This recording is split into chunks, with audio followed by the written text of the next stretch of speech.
পৃথিবী এখন টাকার গোলাম, এই কথাটা কি সত্যি? আপনি কি জানেন পৃথিবী এখন টাকার গোলাম?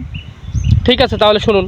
আসসালামু আলাইকুম রহমতুল্লাহ। আমি রাকিব আলো আধার থেকে আপনাদের সাথে আসি। আর আজকে আরেকটি নতুন ভিডিও নিয়ে আসলাম আপনাদের সামনে। তো তাহলে চলুন, ভিডিওটি স্কিপ করবেন না, কেউ সুন্দর করে দেখে যাবেন ইনশাল্লাহ। একটি গঠনমূলক কমেন্ট করে যাবেন, যদি ভালো লাগে পেজটিকে ফলো দিয়ে যাবেন। তাহলে চলুন, পৃথিবীটা কি আসলে টাকার গোলাম? আমরা কি কেউ কখনো এই ধরনের চিন্তা করি? আজকে যারা যারা অল্প কিছু ইনকাম করেন বা বেশি ইনকাম করেন, যাদের সামর্থ্যের বাইরে কিছু কিছু ক্ষেত্রে দেখা যাচ্ছে যে আপনার ছোট থেকে যারা বড় হয়, হ্যাঁ, তাদের যদি পকেটে একটু বেশি টাকা হয়ে যায়, তাদের একটা ভাব বেড়ে যায়। আর ভাবটা হলো কি, আজকালকের বাজারে কোনো কিছু ক্রয় করা এটাও সম্ভব হয় না। কারণ কি জানেন? কেন? ওদের ওদের পকেটে টাকা আছে, আপনার তো ভাব নেই, আপনি তো সবসময় একই অবস্থা। আর যাদের নতুন জোয়ারের পানি আসছে শরীরের মধ্যে, তাদের তো মানে বললাম না, ওই ভাবের শেষ নেই। তারা তো বাজারে গেলে মনে করেন আপনার কী যে করবে আর কি কিনবে আর কি খাবে, এই চিন্তাই করে বের পায় না। তো এরকম আমাদের সমাজে প্রত্যেকটা সেক্টরে এরকম কিছু লোক আছে যাদের কাছে মনে হয় যে পৃথিবীটা টাকার গোলাম। আসলে ভাই, পৃথিবী টাকার গোলাম না। টাকার গোলাম আপনি হতে পারেন, আমি হতে পারি, কিন্তু পৃথিবী হয় নাই। পৃথিবী আগে যেমন ছিল তেমনই আছে, এখনও থাকবে এবং থাকবেও, এটাই বিশ্বাস। কারণ আল্লাহ তাআলা আগে যেমন আছিল এখনও আছে, ভবিষ্যতে থাকবে, এটাই আমাদের আকীদা এবং আমাদের বিশ্বাস। অতএব টাকার কাছে বিক্রি হেন না। ইমান বলতে, ইমান যে আল্লাহ তাআলার কাছে আপনি নিয়ে আসছেন, আল্লাহ তাআলা আপনাকে একটা ইমান মতো এত মূল্যবান মহামূল্যবান সম্পদ দিছে, সেই সম্পদকে রক্ষা করার চেষ্টা করুন।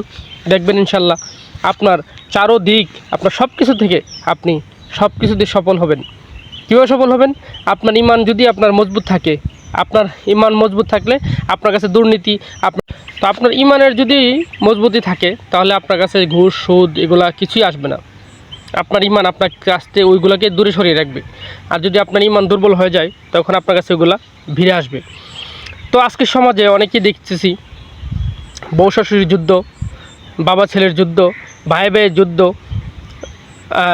স্বামী স্ত্রীর যুদ্ধ। শুধু কিসের জন্য? কিছু টাকার জন্য। আজকে টাকা যদি থাকে মানুষের, তাহলে এত যুদ্ধ এত কিছু হয় না। তাহলে আমরা কি টাকার গোলাম হয়ে গেলাম? আমরা কি টাকার কাছে উন্নত হয়ে গেলাম? আমরা টাকার কাছে হেরে গেলাম?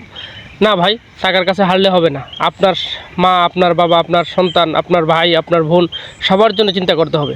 আপনি মারা যান, শুধু 3 টুকরা কাপড় নিয়ে যেতে পারবেন, আপনাকে তার চেয়ে বেশি এক টুকরো দিবে না। তাহলে কি জন্য এত হাহাকার, এত মারামারি, এত টাকার পিছনে দৌড়াদৌড়ি, এত ছুটাছুটি? আরে ভাই, 3 বেলা তো ভাত গরিবে ভিক্ষা করে খাইতেছে, তা আপনি কেন পারবেন না? হ্যাঁ, আপনি আপনার কোয়ালিটি অনুযায়ী চলেন না। আপনি কেন এত টাকার জন্য, এত বিশাল অ্যামাউন্ট করার জন্য, এত পাহাড় অট্টালিকা করার জন্য আপনি পিছিয়ে ছুটে চলছেন? এই পাহাড় দিয়ে আপনি কি করবেন? কিছুই করতে পারবেন না। মরার সময় 3.5 হাত মাটির ঘরে যেতে হবে, আর 3 টুকরা কাপড় আপনার সাথে যাবে, তাছাড়া আর কিচ্ছু দিবে না। আপনার টাকা পয়সা কিচ্ছু দিবে না আপনার কাছে, আপনার বউ বাচ্চা বিবি কিচ্ছু যাবে না।